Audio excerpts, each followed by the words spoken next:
지금 이 순간에도 전국의 수많은 1주택자분들이 불안한 마음으로 뉴스를 검색하고 계실 겁니다. 내가 20년 모아서 겨우 마련한 집 한 채인데 팔면 세금을 얼마나 내야 하는 거지? 단순히 세율이 오르는 이야기가 아닙니다. 지금 논의되고 있는 장기 보유 특별공제 개편안이 통과될 경우 같은 집을 팔아도 내야 하는 세금이 수천만 원에서 많게는 수억 원 이상 달라질 수 있습니다.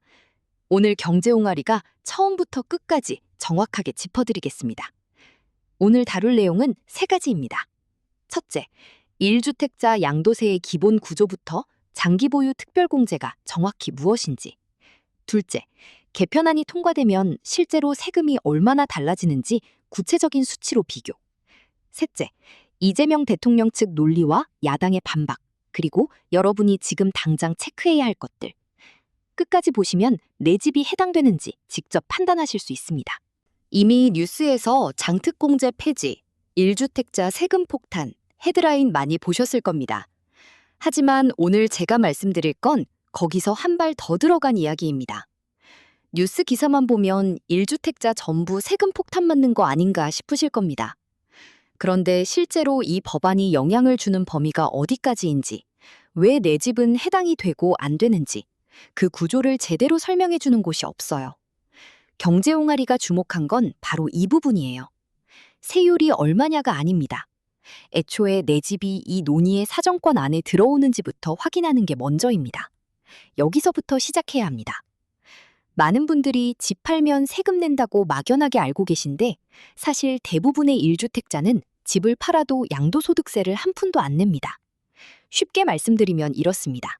정부는 1세대가 실거주하는 집 한 채는 투기가 아니라 생활이다 라는 원칙을 세워두고 이 경우에는 세금을 아예 면제해 줍니다.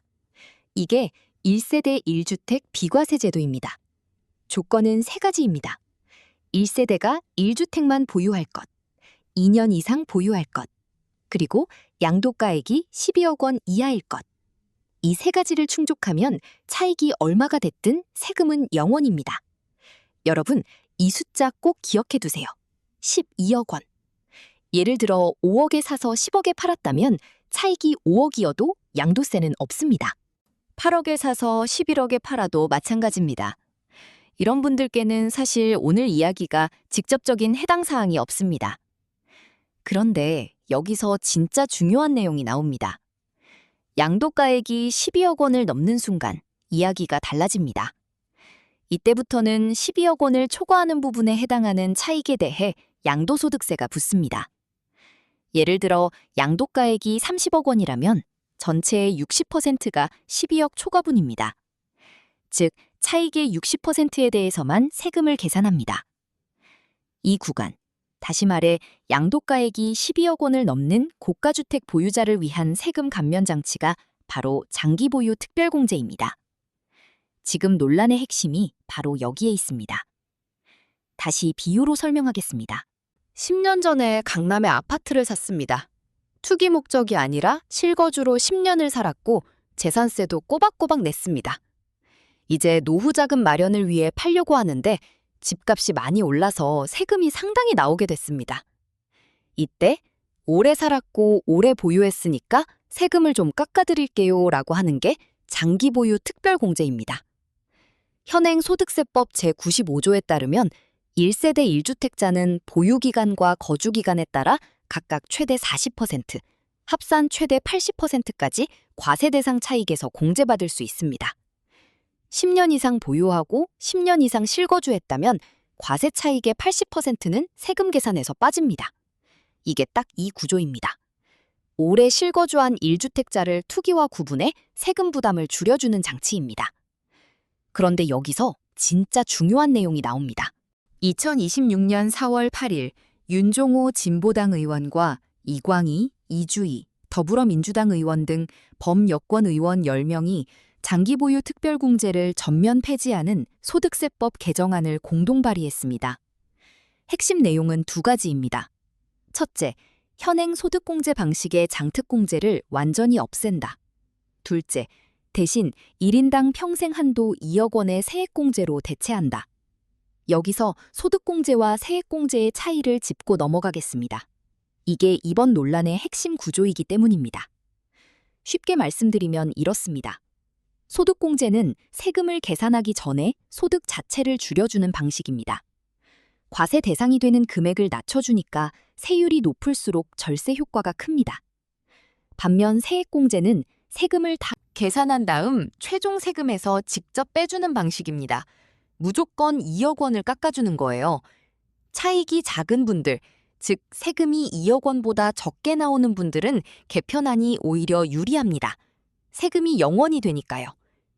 반대로 차익이 아주 큰 고가주택 보유자는 현행 소득공제 방식에서 받던 큰 혜택이 2억 원 세액공제로 대폭 줄어들게 됩니다. 이재명 대통령 측의 논리는 이렇습니다. 강남 고가 아파트를 10년 보유한 사람이 수십억 원 차익을 보면서 세금을 거의 안 내는 건 조세 형평에 맞지 않는다. 비거주 보유기간에 대한 감면을 축소하고 거주 보유기간 감면을 확대하는 것이 맞다. 야당과 부동산 업계의 반박은 반대 방향에서 나옵니다. 1주택자는 투기 세력이 아니다. 30년 동안 한 집에서 살면서 집값이 오른 건데 거기다 거액의 세금을 부과하면 은퇴 후 집을 팔아 노후 자금을 마련하려는 실거주자에게 직격탄이 된다. 한 가지 더 짚을 게 있습니다. 민주당은 4월 20일 당 차원에서 세제 개편을 전혀 검토하지 않고 있다고 공식 선을 그었습니다. 이번 발의는 법여권 의원 개인 차원의 법안이며 아직 당론이 아니라는 점을 분명히 했습니다. 시장이 술렁이자 진화에 나선 것이지요. 이 법안의 현재 위치를 정확히 아는 게 중요합니다. 그럼 이 흐름에서 실제로 돈이 얼마나 달라지는지가 핵심입니다. 숫자로 직접 보겠습니다. 오늘 시뮬레이션 조건은 이렇습니다.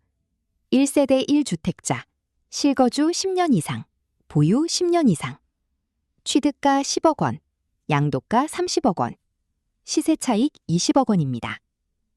강남권 아파트 장기 실거주 케이스이고 기본공제 250만 원, 지방소득세 10%를 포함했습니다. 잠깐, 여기서 한 가지 먼저 짚고 넘어가겠습니다. 양도가가 30억이면 이미 부자 아닌가요? 라고 생각하실 수 있습니다. 그런데 2010년에 강남에서 10억짜리 아파트를 산 분들, 지금 보면 그 아파트가 30억이 된 케이스가 실제로 꽤 많습니다. 그때 10억이면 결코 부자가 아니었고 대출도 끼고 겨우 마련한 집입니다. 이분들이 지금 이 논의의 핵심 당사자입니다. 먼저 앞서 설명한 것처럼 양도가 30억에서 비과세 기준 12억을 초과하는 부분의 비율을 계산해야 합니다. 30억 빼기 12억 나누기 30억, 60%입니다. 즉, 차익 20억 중 60%인 12억이 과세 대상입니다. 현행 제도로 계산해 보겠습니다. 과세 대상 차익 12억 원에서 장특공제 80%인 9억 6천만 원을 뺍니다. 여기서 기본공제 250만 원을 추가로 빼면 과세 표준은 약 2억 3,750만 원이 됩니다.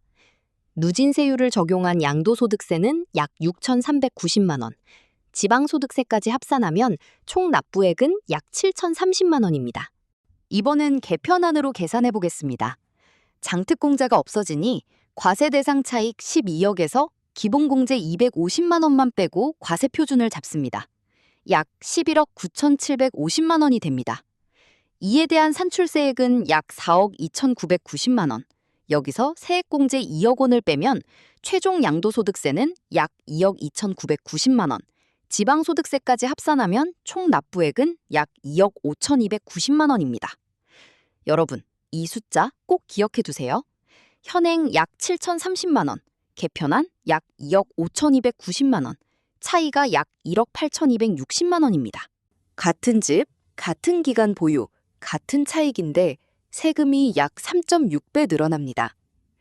30년 전 대출 끼고 마련해 평생 거주한 집을 팔아 노후 자금을 마련하려는 분들에게는 이 차이가 삶의 방향 자체를 바꿀 수 있는 금액입니다.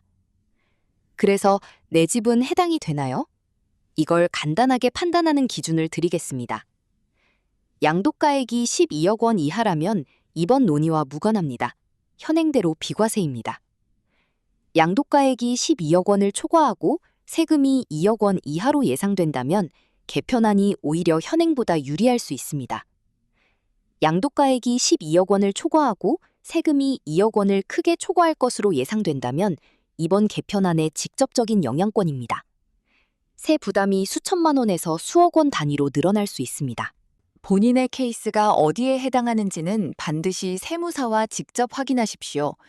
좋은 면만 말씀드리는 건 경제옹알이 방식이 아닙니다. 실제로 누가 영향을 받는지 보겠습니다.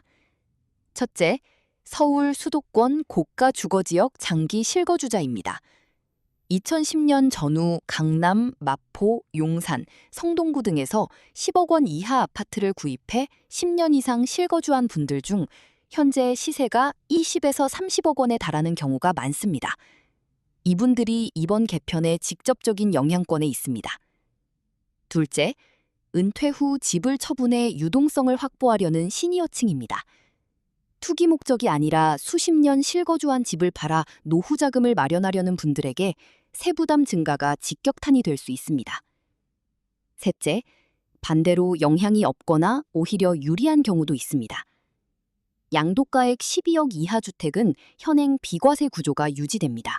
또한 양도차익이 비교적 작아 세금이 2억 원 미만으로 예상되는 경우에는 세액공제 2억 덕분에 현행보다 세금이 줄거나 0원이 될 수도 있습니다.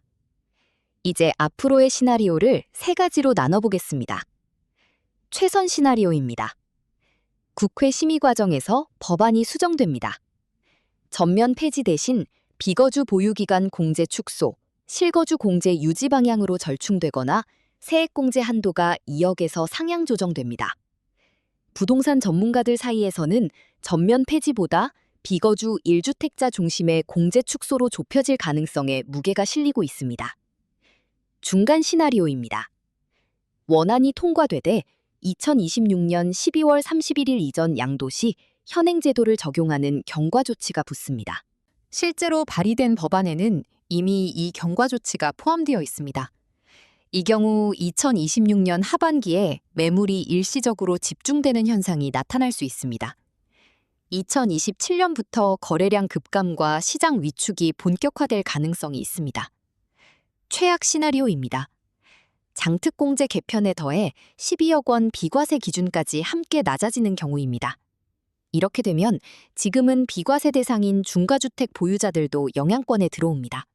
집을 팔면 세금이 커지니 차라리 안 판다는 심리가 확산되고 거래량이 급감하면서 시장이 얼어붙는 역설이 발생합니다. 방향은 정해져 있습니다. 고가주택에 대한 과세 강화의 큰 흐름은 이미 시작됐습니다. 속도의 문제일 뿐이에요. 지금 당장 모니터링 하셔야 할 체크포인트 3가지입니다. 첫 번째, 7월 세제 개편안입니다. 정부는 매년 7월에 세제 개편안을 발표합니다. 올해 7월에 장특공제 조정 방향이 담길 가능성을 시장은 주시하고 있습니다.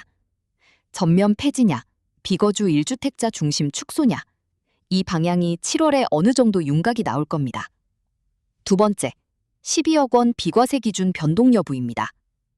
현재 1세대 1주택 비과세 기준은 양도가액 12억 원입니다. 장특공제 개편과 이 기준이 동시에 조정되는지 여부를 반드시 확인하십시오. 기준선이 낮아지면 영향받는 주택의 범위가 급격히 넓어집니다. 세 번째, 경과조치 적용 기준일입니다. 발의된 법안에는 2026년 12월 31일 이전 양도시 현행 제도를 적용하는 경과조치가 포함되어 있습니다. 매도를 고려 중이신 분들은 이 기준일을 중심으로 일정을 점검하십시오. 반드시 인지하셔야 할 리스크 3가지입니다.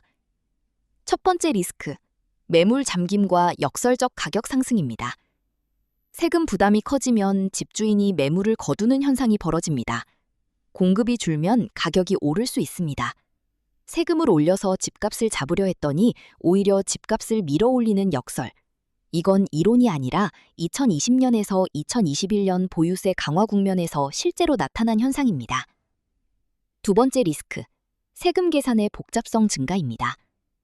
양도가액, 보유기간, 거주기간, 취득 시점, 경과조치 해당 여부. 이 변수들이 조합되면 세금 계산이 단순하지 않습니다.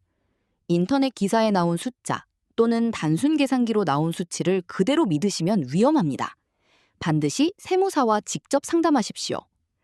세 번째 리스크, 법안의 정치적 불확실성입니다. 이 법안은 현재 발의 단계입니다. 위원회 상정, 소위원회, 법제사법위원회, 본회의 의결까지 여러 단계가 남아 있습니다. 내용이 수정될 수 있고 통과가 안 될 수도 있습니다. 확정되지 않은 정보를 바탕으로 지금 당장 급하게 매매 결정을 내리시는 건 위험합니다. 연결고리의 강도가 다 다릅니다. 실제로 내 집에 적용되는 구조인지 반드시 직접 확인하세요. 피터 린치는 이런 말을 했습니다. 주식시장에서 가장 위험한 두 단어는 이번엔 다르다, 이다. 이 말은 부동산 세금 정책에도 그대로 적용됩니다. 우리나라 부동산 세제는 정권이 바뀔 때마다 방향이 흔들렸습니다. 2005년 종합부동산세 도입, 2009년 감세, 2020년 다주택자 중과, 2022년 완화. 매번 이번엔 정말 달라질 것이라는 말이 나왔지만 세제의 큰 방향은 다음 정권이 또 바꿔왔습니다. 지금 이 장특공제 논의도 그 흐름의 연장선입니다. 단기 공포에 흔들리지 않고 큰 흐름과 내 상황을 냉정하게 점검하는 것이 먼저입니다. 정리하겠습니다. 첫째, 양도가액 12억 이하 1주택자는 현행대로 비과세입니다. 이번 논의는 12억을 초과하는 고가주택 보유자에게 해당하는 이야기입니다. 둘째, 강남 취득 10억, 양도 30억 케이스 시뮬레이션 결과 현행 약 7,030만 원에서 개편한 약 2억 5,290만 원으로 세금이 약 3.6배 늘어납니다. 단, 차익이 작아 세금이 2억 미만으로 예상되는 분들은 오히려 개편안이 유리할 수 있습니다. 셋째, 이 법안은 아직 발의 단계입니다. 7월 정부 세제 개편안, 경과조치 적용 여부를 확인하시고 본인 상황은 반드시 세무사와 직접 점검하십시오. 여러분은 어떻게 보십니까? 고가주택 장기 보유자에 대한 과세를 강화하는 것이 조세 형평성을 높이는 정당한 개혁인지, 아니면 평생 한 집에 실거주해온 1주택자에게 과도한 부담을 지우는 것인지. 댓글로 여러분의 생각을 공유해 주십시오. 경제옹알이가 직접 읽고 답해드리겠습니다. 이 영상이 도움이 됐다면 좋아요 꾹 눌러주세요. 댓글에 다음에 다뤄졌으면 하는 주제 남겨주시면 경제옹알이가 직접 분석해드리겠습니다. 앞으로도 이런 심층 분석 이어지는 거 원하신다면 구독 부탁드립니다. 감사합니다.